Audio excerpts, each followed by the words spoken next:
జై సాయిరామ్. అందరికీ good morning, అందరికీ నమస్తే, అందరికీ వినాయక చవితి పండుగ శుభాకాంక్షలు.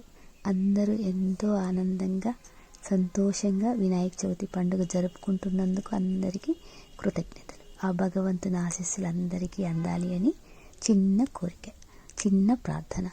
అలాగే వినాయక చవితి పండుగ సందర్భంగా వినాయకుణ్ణి చూసి తన జీవితంలో తను చేసినటువంటి విషయాలను గురించి మనం మన జీవితంలో ఏం నేర్చుకోవాలి, ఎలా ఉండాలి అని వినాయకుడి జీవితం మనకి తెలియజేస్తుంది.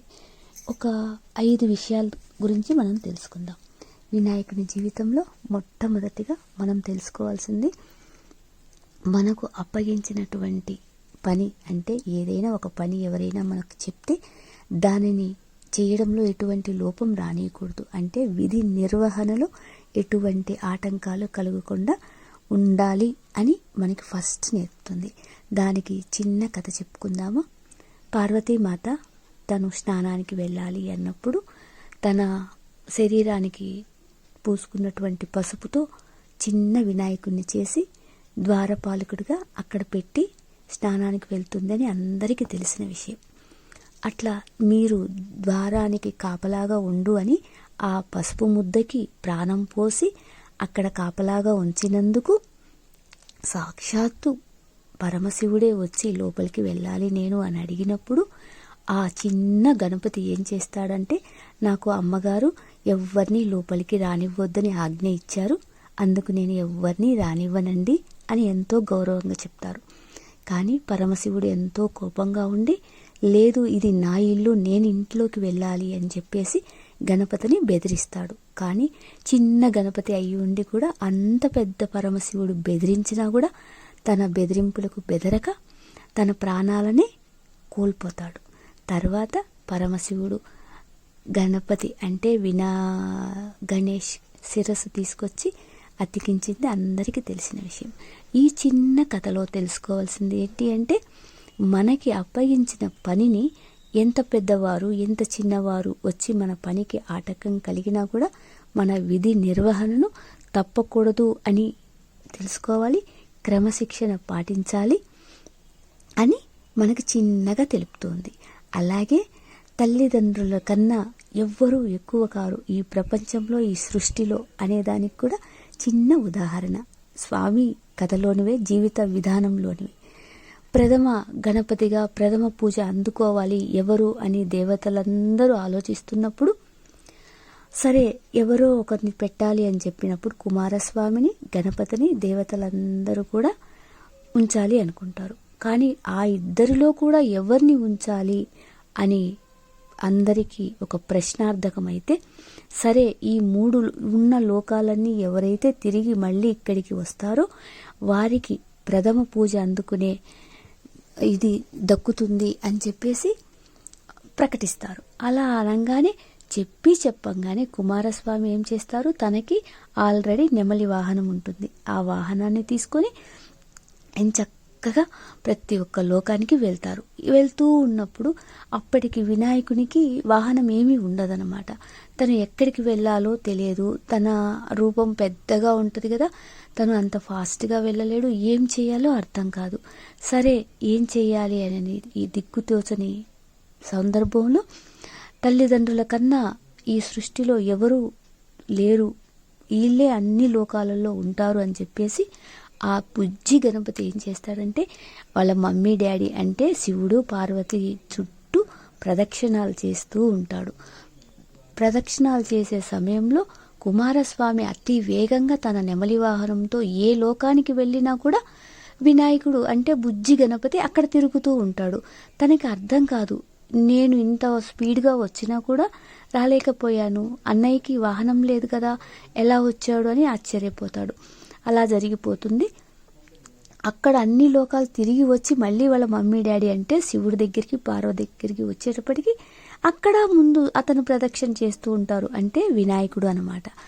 ఆహా అని చెప్పి తను అర్థం చేసుకొని అన్నే గెలిచాడు అని అనుకుంటాడు. కానీ అక్కడ ఉన్న దేవతలందరూ చెప్తారు, తల్లిదండ్రుల కన్నా మించినటువంటి దైవము ఈ సృష్టిలోనే లేదు, ఏ లోకంలో లేదు అని మనకు గణపతి ఏ రోజో తెలియచేసి ఉన్నాడు. ఓకేనా? Thank you. తర్వాత మూడో విషయం ఏమిటి అంటే తప్పు చేసిన వారిని క్షమించడం, అంటే క్షమాగుణం కూడా కలిగి ఉండడం మనకి గణపతి నేర్పారు. ఎలా అంటే తన బుజ్జి రూపాన్ని, పెద్ద పొట్టని, పెద్ద చెవులను చూసి చందమామ అంటే చూసి నవ్వుతాడనమాట. ఇటువంటి రూపం ఉంది అని చెప్పేసి నవ్వంగానే ఎంతో కోప్పడతాడు. కోప్పడి వాళ్ళ మమ్మీకి కంప్లైంట్ చేస్తే వాళ్ళ మమ్మీ వచ్చి చందమామను ఏం చేస్తుంది? శపిస్తుంది. నిన్ను చూసిన వాళ్ళు నీలాప నిందలవుతారు అని చెప్పేసి. అప్పుడు చందమామ ఎంతో భయపడి, అమ్మా క్షమించండి, నేను తెలియక చేసినటువంటి పొరపాటుని మీరు నన్ను క్షమించండి, ఈ శాపాన్ని నాకు తగ్గించండి అని చెప్పి ఎంతో వేడుకుంటాడు. ఎంతో వేడుకున్నప్పుడు అప్పుడు గణపతి ఏం చేస్తారు అంటే తను ప్రార్థించినటువంటి ప్రార్థనకి క్షమాగుణం కలిగి కేవలం వినాయక చవితి రోజు మాత్రమే నన్ను చూసిన వాళ్ళు నీలాప నిందలు చెందుతారు, మిగతా రోజులలో ఎప్పుడు అటువంటిది ఉండదు అని తన శాపాన్ని తగ్గించి వేస్తారు. ఒక్క రోజుకి తగ్గించి వేసి తన క్షమాగుణాన్ని చాటుకుంటారు. అలాగే నాలుగోది ఇంకొక విషయం, చేపట్టిన పనిని ఎట్టి పరిస్థితులలో ఆపకూడదు, వెంటనే చెయ్యాలి, ఆపకుండా చెయ్యాలి, అలుపెరగకుండా చెయ్యాలి అని చెప్పేసి. ఇంకొక విషయం, వ్యాస మహర్షి మహాభారతం రాయాలి అని అనుకున్నప్పుడు తను చెప్పే అంతే ఫాస్ట్గా రాయగలిగినటువంటి వ్యక్తి ఎవరున్నారు అని అడిగితే గణపతిని ఎన్నుకుంటారు. అప్పుడు ఆ గణపతికి చెప్తారు, నేను మహాభారతం చెప్తూ ఉంటాను, మీరు ఎక్కడ కూడా ఆపకుండా రాయాలి అని చెప్తారు. అలాగే అని చెప్పేసి వ్యాస భగవానుడికి మాట ఇస్తారు. అలా మహాభారతం వ్యాస మహర్షి చెప్పేటప్పుడు వినాయకుడు అంటే గణపతి అంటే రాసే పెన్నుతో రాస్తూ ఉన్నప్పుడు మధ్యలో అది ఇరిగిపోతుందన్నమాట. అంత ఫాస్ట్గా చెప్తుంటారు, అంత ఫాస్ట్గా రాస్తుంటారు అనమాట. అలా జరిగే క్రమంలో తను ఆపకూడదనమాట. వెంటనే తనకు ఉన్న 2 దంతాలలో నుంచి ఒక దంతాన్ని తీసి ఆ దంతంను పెన్నుగా వాడుకొని మహాభారతం రాస్తాడనమాట. అట్లా చేసే పనిలో ఆటంకాలు ఎదురైనా కూడా ఆగకుండా, అలుపెరగకుండా కార్యాన్ని సాధించాలి అని చెప్పేసి గణపతి జీవితం మనకు తెలియజేస్తుంది. అలాగే ఇంకొక చిన్న విషయం, ఆత్మగౌరవం కూడా కలిగి ఉండాలి, ఆత్మగౌరవానికి ఎప్పుడూ లోటు రాకూడదు అని చెప్పేసి ధైర్యాన్ని కలిగి ఉండాలి అనే దానికి కూడా వినాయకుడు మనకు ఒక చిన్న కథను చెప్తారు. విష్ణులోకంలో ఒక ఫంక్షన్ జరుగుతూ ఉంటుందన్నమాట. దేవతలందరూ వస్తూ ఉంటారు. వస్తూ ఉన్నప్పుడు దేవతలందరూ ఎంతో అందంగా ఉంటారు కదా, కానీ వినాయకుడు అంటే ఏనుగు తలకాయ పెట్టుకొని ఉంటాడు కదా, వాళ్ళకి నచ్చదనమాట. నువ్వు ఇలా ఉన్నావు అని చెప్పేసి మనసులో పెట్టుకొని అతన్ని ఏం చేస్తారు, ద్వారపాలకుడిగా ఒక దగ్గర ఫస్ట్ గేట్ దగ్గర ఉంచుతారు. కానీ తను ఫస్ట్ అర్థం కాదు, తర్వాత వాళ్ళ దురుద్దేశం అర్థమయ్యి ఏం చేస్తాడంటే కోప్పడి తన వాహనమైనటువంటి ఎలుకకు చెప్తారు, నన్ను వీళ్ళు ఇలా నా ఆకారాన్ని చూసి నన్ను చిన్నబుచ్చి ఇక్కడ నన్ను బయటే ఉంచారు, నువ్వు దేవతలు వచ్చే మార్గాన్ని అంతా రోడ్డును మొత్తం ఎట్లంటే అలా చేసేసేయి గుంటలుగా అని చెప్పేసి ఆదేశిస్తారు. అప్పుడు ఆ ఎలుక ఏం చేస్తుందంటే దేవతల రథాలు నడిచే దారిని గుంటలుగా తవ్వి పెడుతుంది. అప్పుడు దేవతలందరూ ఏం చేస్తారంటే రథాలు వేసుకొని దేవలోకానికి వెళ్తూ ఉన్నప్పుడు వాళ్ళల్లో కొందరి రథాలు ఏమవుతాయి అంటే ఆ గుంటలలో పడి ఇరుక్కుపోగానే ఎంత నెట్టినా కూడా పాపం వాళ్ళ చేత కాదు. అప్పుడు ఏం చేస్తారు అంటే ఒక రైతును పిలిచి ఇలా మా రథాన్ని గుంటలోంచి లాగించండి అయ్యా అని చెప్తారు. అలా చెప్పంగానే ఆ రైతు ఏం చేస్తాడు అంటే ఫస్ట్ గణపతి పూజ చేస్తాడు. గణపతిని పూజ చేసుకొని గణపతిని ప్రార్థించి ఆ రథాన్ని అయితే ఎప్పుడు లాగుతాడో ఏకదమ్మున బయటకు వస్తుంది. అప్పుడు ఆ దేవతలు అడుగుతారు, మా చేతనే కాలేదే ఆ రథాన్ని లాగడానికి, మీరు ఎలా లాగగలిగారు, మీరు ఎలా గుంటలోంచి పైకి నెట్టారు అని అడుగుతారు.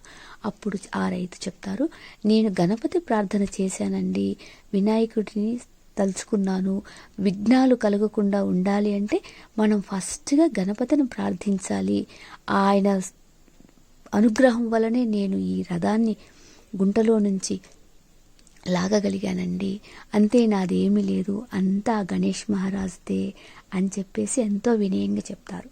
ఇక్కడ రోడ్డు అంటే మన జీవన విధానంలో కూడా కష్ట సుఖాలు అనేటివన్నీ గుంతలుగా ఉంటాయన్నమాట.